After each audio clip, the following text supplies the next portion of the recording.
उत्पन्ना एकादशी की कथा। युधिष्ठिर ने पूछा, भगवान, पुण्यमयी एकादशी तिथि कैसे उत्पन्न हुई, इस संसार में क्यों पवित्र मानी गई तथा देवताओं को कैसे प्रिय हुई।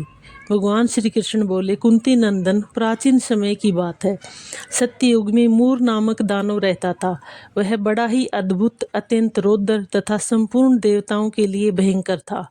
उस काल रूपधारी दुरात्मा महासुर ने इंद्र को भी जीत लिया था। संपूर्ण देवता उससे परास्त होकर स्वर्ग से निकाले जा चुके थे और शंकित तथा भयभीत होकर पृथ्वी पर विचरा करते थे। एक दिन सब देवता महादेव जी के पास गए। वहां इंद्र ने भगवान शिव के आगे सारा हाल कह सुनाया। इंद्र बोले, महेश्वर, ये देवता स्वर्ग लोक से भ्रष्ट होकर पृथ्वी पर विचर रहे हैं।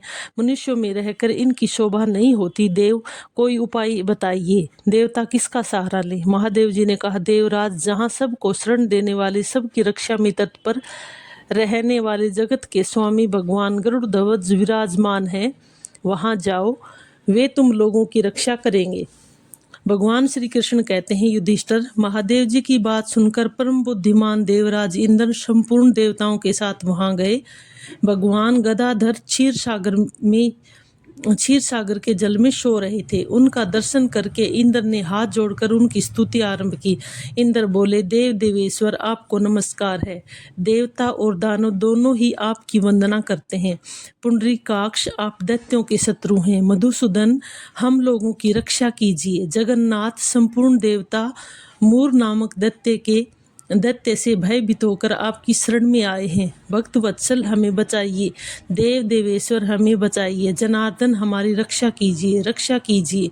दानवों का विनाश करने वाले कमल नयन, हमारी रक्षा कीजिए। प्रभो, हम सब लोग आपके समीप आए हैं। आप ही आपकी शरण में आ पड़े हैं। भगवान, शरण में आए हुए देवताओं की सहायता कीजिए। देव, आप ही पति, आप ही मति, आप ही कर्ता और आप ही कारण हैं। आप ही सब लोगों की माता और आप ही जगत के पिता हैं। भगवान देव देवेश्वर, शरणागत वत्सल देवता भयभीत होकर आपकी शरण में आए हैं।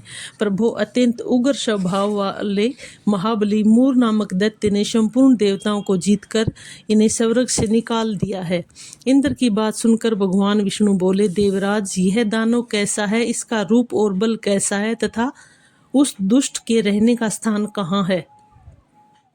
इंद्र बोले, देवेश्वर, पूर्व काल में ब्रह्मा जी के वंश में ताल जंग नामक एक महान असुर उत्पन्न हुआ था, जो अत्यंत भयंकर था। उसका पुत्र मूर दानव के नाम से विख्यात हुआ। वह भी अत्यंत उत्कट, महापराक्रमी और देवताओं के लिए भयंकर है। चंद्रावती नाम से प्रसिद्ध एक नगरी है, उसी में स्थान बनाकर वह निवास करता है। उस दैत्य ने समस्त देवताओं को परास्त करके स्वर्ग लोक से बाहर कर दिया है। उसने एक दूसरे ही इंद्र को स्वर्ग के सिंहासन पर बिठाया है। अग्नि, चंद्रमा, सूर्य, वायु तथा वरुण भी उसने दूसरे ही बनाए हैं। जनार्दन, मैं सच्ची बात बता रहा हूँ, उसने सब कोई दूसरे ही कर लिए हैं। देवताओं को तो उसने प्रत्येक स्थान से वंचित कर दिया है। इंद्र का वचन कथन सुनकर भगवान जनार्दन को बड़ा क्रोध हुआ। वे देवताओं को साथ लेकर चंद्रावती पुरी में गए। देवताओं ने देखा, दैत्यराज बारंबार गर्जना कर रहा है। उससे परास्त होकर संपूर्ण देवता दसों दिशाओं में भाग गए।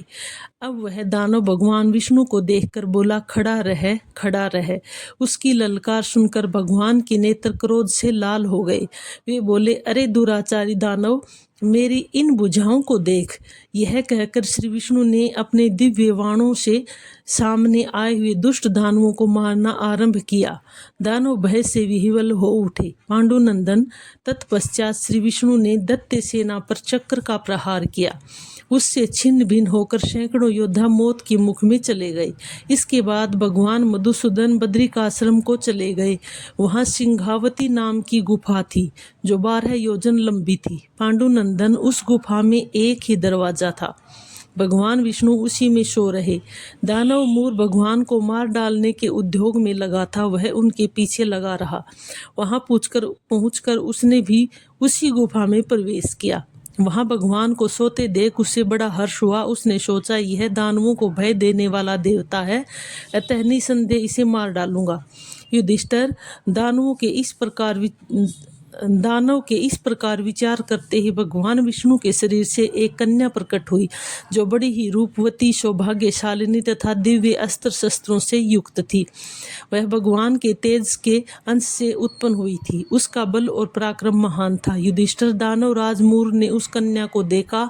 कन्या ने युद्ध का विचार करके दानव के साथ युद्ध के लिए याचना की। युद्ध छिड़ गया। कन्या सब प्रकार की युद्ध कला में निपुण थी। वह मूर नामक महान असुर उसके हुंकार मात्र से राख का ढेर हो गया। दानव के मारे जाने पर भगवान जाग उठे। उन्होंने दानव को धरती पर पड़ा देख पूछा, मेरा यह शत्रु अत्यंत उग्र और भयंकर था, किसने इसका वध किया? कन्या बोली, स्वामीन, आप ही के प्रसाद से मैंने इस महादैत्य का वध किया है। श्री भगवान ने कहा, कल्याणी, तुम्हारे इस कर्म से तीनों लोकों के मुनि और देवता आनंदित हुए हैं। अतः तुम्हारे मन में जैसी रुचि हो उसके अनुसार मुझसे कोई वर मांगो। देव दुर्लभ होने पर भी वह वर मैं तुम्हें दूंगा, इसमें तनिक भी संदेह नहीं है। वह कन्या साक्षात एकादशी ही थी। उसने कहा, प्रभो, यदि आप प्रसन्न हैं तो मैं आपकी कृपा से सब तीर्थों में प्रधान, समस्त विघ्नों का नाश करने वाली तथा सब प्रकार की सिद्धि देने वाली देवी हूँ। जनार्दन, जो लोग आप में भक्ति रखते हुए मेरे दिन को उपवास करेंगे उन्हें सब प्रकार की सिद्धि प्राप्त हो। माधव, जो लोग उपवास, नक्त अथवा एक भुक्त करके मेरे व्रत का पालन करें उन्हें आप धन, धर्म और मोक्ष प्रदान कीजिए। श्री विष्णु बोले, कल्याणी, तुम जो कुछ कहती हो वह सब पूर्ण होगा। भगवान श्री कृष्ण कहते हैं, ऐसा वर पाकर महाव्रता एकादशी बहुत प्रसन्न हुई। दोनों पक्षों की एकादशी समान रूप से कल्याण करने वाली है। इसमें शुक्ल और कृष्ण पक्ष का भेद नहीं करना चाहिए। अष्टमी, एकादशी, षष्ठी, तृतीया और चतुर्दशी ये यदि पूर्व तिथि से विध हों तो उनमें व्रत नहीं करना चाहिए।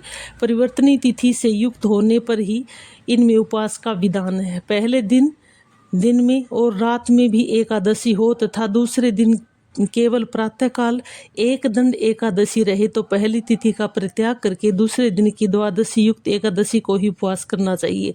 जो मनुष्य एकादशी को उपवास करता है वह पुण्य फल का भागी होता है। जो दिन और रात में भक्ति पुरुष इस महात्म्य का श्रवण करते हैं वे निसंदेह ब्रह्म हत्या आदि पापों से मुक्त हो जाते हैं। एकादशी के समान पाप नाशक दूसरा कोई व्रत नहीं है।